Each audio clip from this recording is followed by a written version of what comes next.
Hi,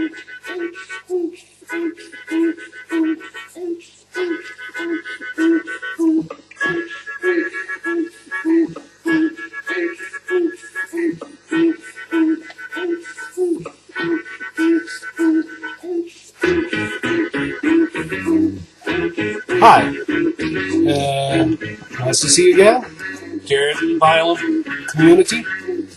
I thought, turn down a bit here.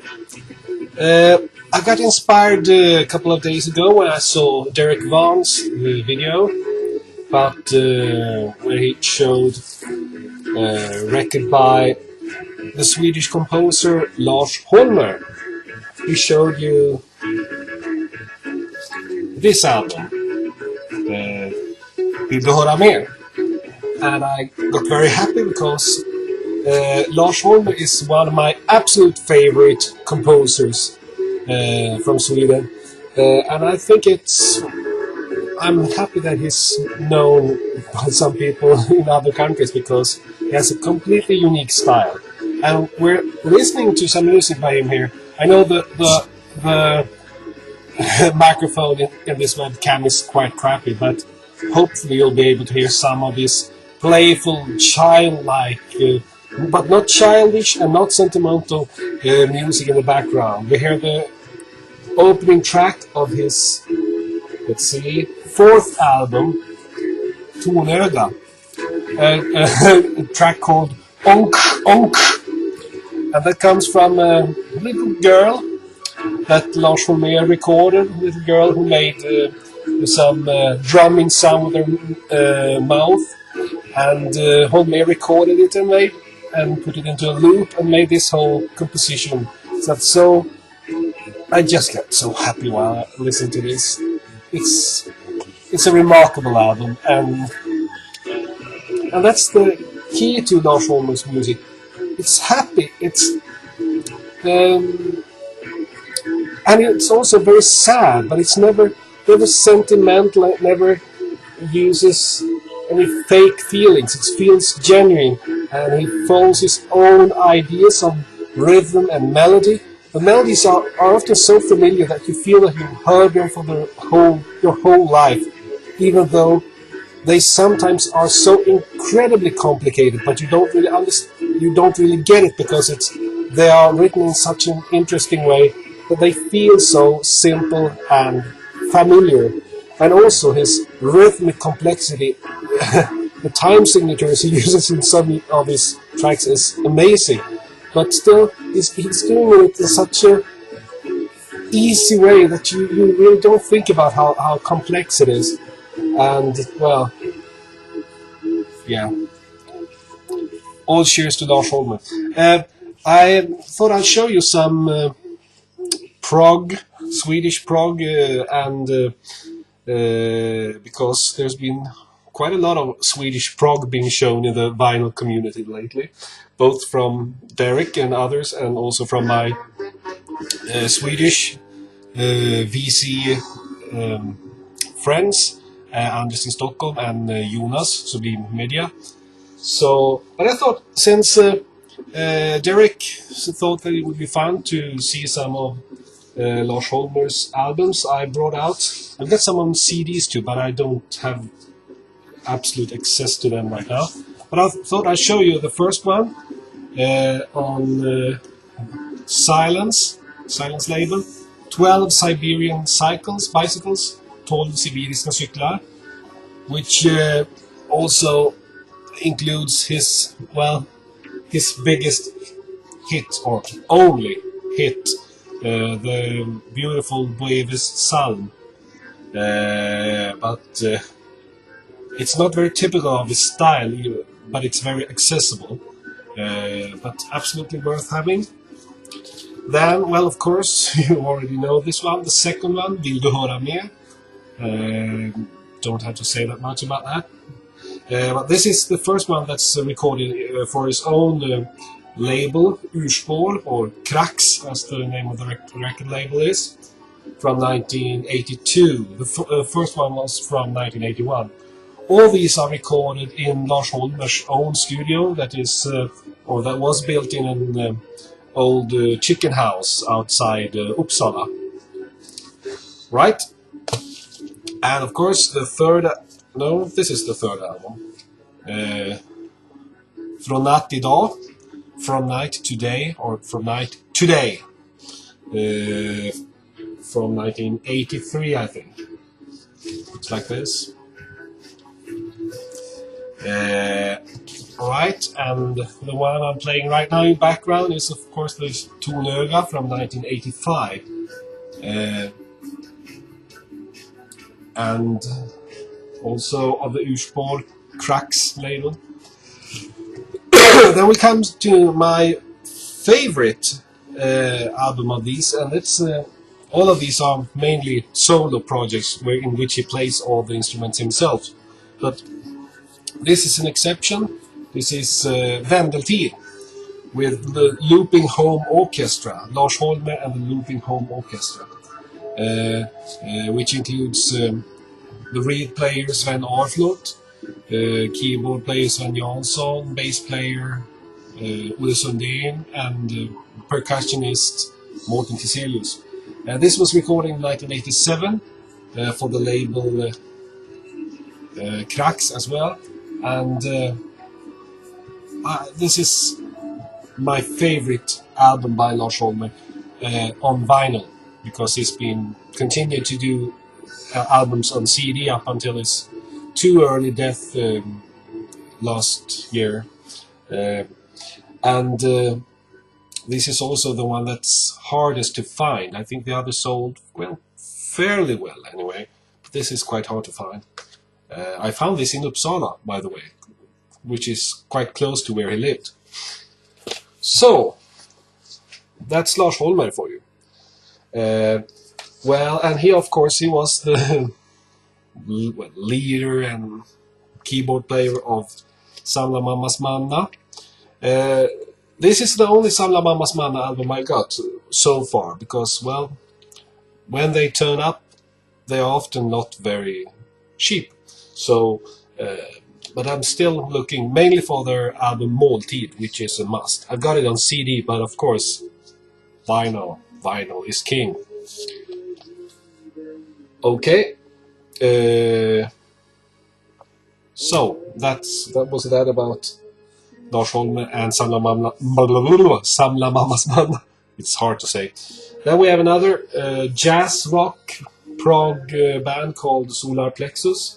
This is the second album they made. The first one they made had a cover that looked almost exactly the same, but in more red tones, and of course not this number 2. I only got number 2, but I want number 1 as well, so I'm looking out for that one. Well, made in Sweden. I don't know if they were prog really, but they were a good rock band with some prog ideas, some progressive ideas in the late 60s. And this is made in England. That's why they're all wearing Cubs here. Great musicians. My favorite bass player and guitar player and bass player Bosse Häggström and Jojje Wadenius, and the drummer, of course, Steve Borgud. Okay, over to my favorite band when it comes to progressive. That's Kebnekaise. I showed you their first album before. This is Resa mot okänt mål from 1971. And label looks like this. Silence. This album is quite different from the others because, well, more lyrics here, and also the Swedish folk music influence hasn't really hit the band yet. That would change to the next one, which is one of the most popular Swedish prog albums, probably of all time, Kebnekaise, or sometimes it's called Kebnekaise 2, or even Kebnekaise, the Blue album. On this album they were an 8-man band, because they were 9-man band with 2 drummers, 2 bass players, because they got together with another group that I can't remember the name of right now. But here you also find their biggest hit, Barkbröd-låten. Super good. And the next one with Kebnekaise from 1975, number 3, follows more or less in the same vein as the number 2, or the blue one, the one I showed you before. But this is also a very good album.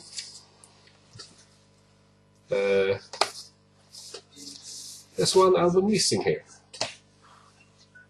They made an album too called The Sound from Africa, You from Africa. I can't find it. I thought I brought them all out, but probably I put it into the wrong place in my record collection. So might be problem to find it then. But I'll have a look later.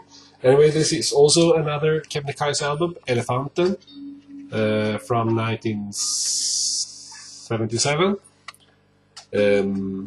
Also quite good, even maybe not as good as the 2 previous, or 3 previous.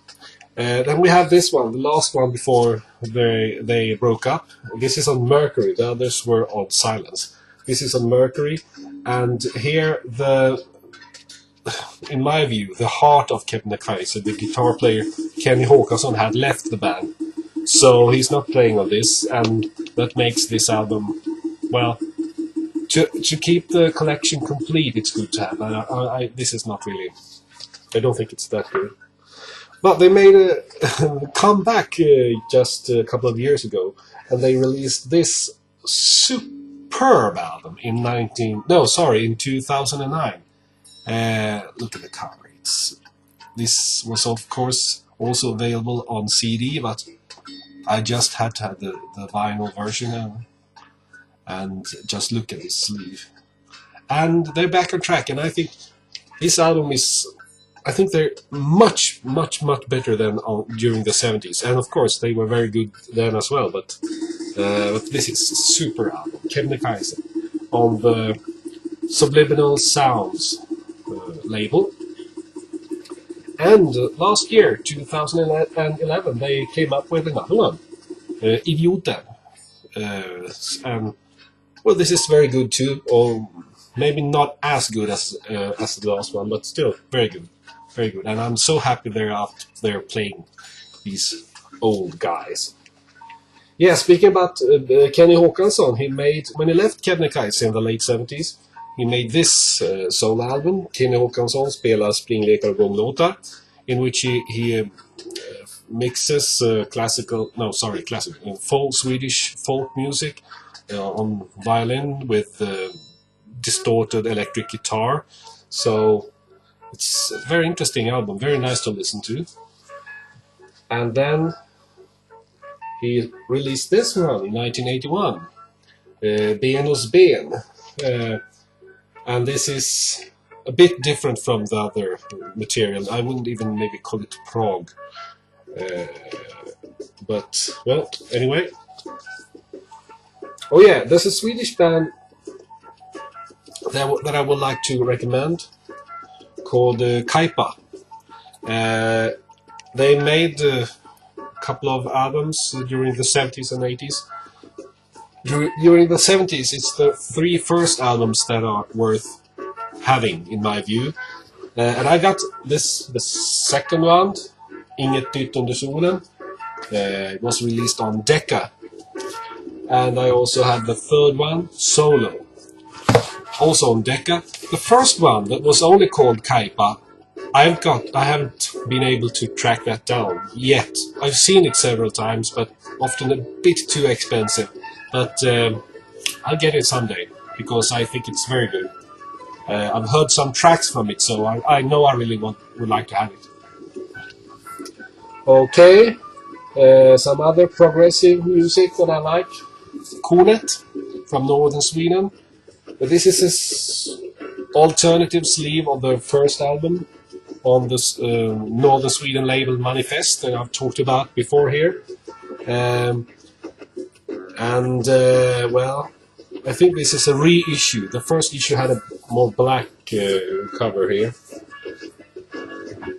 The second one, also on Manifest, Fritt Fall, 1977. I think I've shown you this before too. And the third one, number 3, on Pickup Records. Looks like this. Oh, another album that, of course, when it comes to Swedish prog, a lot of people talk about this. And it's organist player Bo Hansson's Saron Ringen. And it's a very interesting album with Bo Hansson on his Hammond organ. Maybe not everybody's cup of tea, but I think it's very relaxing to listen to. And I first heard this when I was a teenager in the late 80s, early 90s, and I thought, well, wow, can music sound like this? I had no idea. So I guess that must have been my first Swedish prog experience.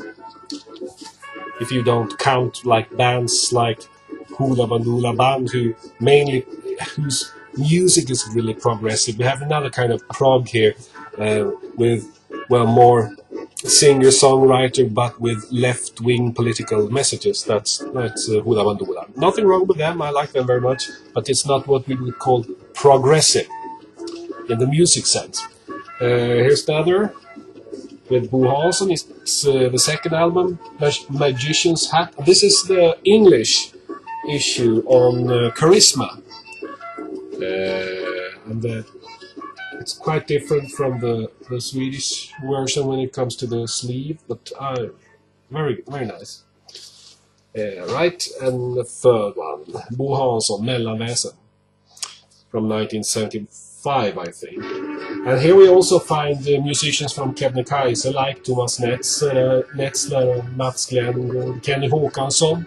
You can find Kenny Håkansson from Kebnekaise on so many different albums from the Swedish prog era. Okay, Björn Jason Lind, flute player, keyboard player and composer, or Jason Lind as he was called on some international issues. This is his first no, it's not his first, it's his second album, Kus on Metronome. And well, here's another one, Raggy, from 1970 something, 76. And finally, I'd like to show you the last one. I may have shown you this before. It's from the northern Swedish label Manifest again. Andreas Orflot, Det rivna pianot. Very, very nice album. I like this music. It's very mellow but never boring. Never boring. Very good musician. And good musicians on this too. Like drum player Dick Ask, Urban Nilsson on bass, Rolf Edberg on flutes and saxophone, Stefan Björklund on guitars, Björn Sjö, my former music teacher, on trombone. Yeah, super album. I was to Uppsala today. No, not Uppsala. Solna, north of Sweden, and well, I got home with quite a big pile of different records, but I haven't really decided whether I should do any recent vinyl findings video. I'll see if I feel like it. But now I'll show you some Swedish prog, well, first of all, this video was meant as a show my Lars Hollmer albums video, but I did that so I could show you some other Swedish prog too. Okay, that's all for now. Hope to hear from and see you again soon. Bye bye.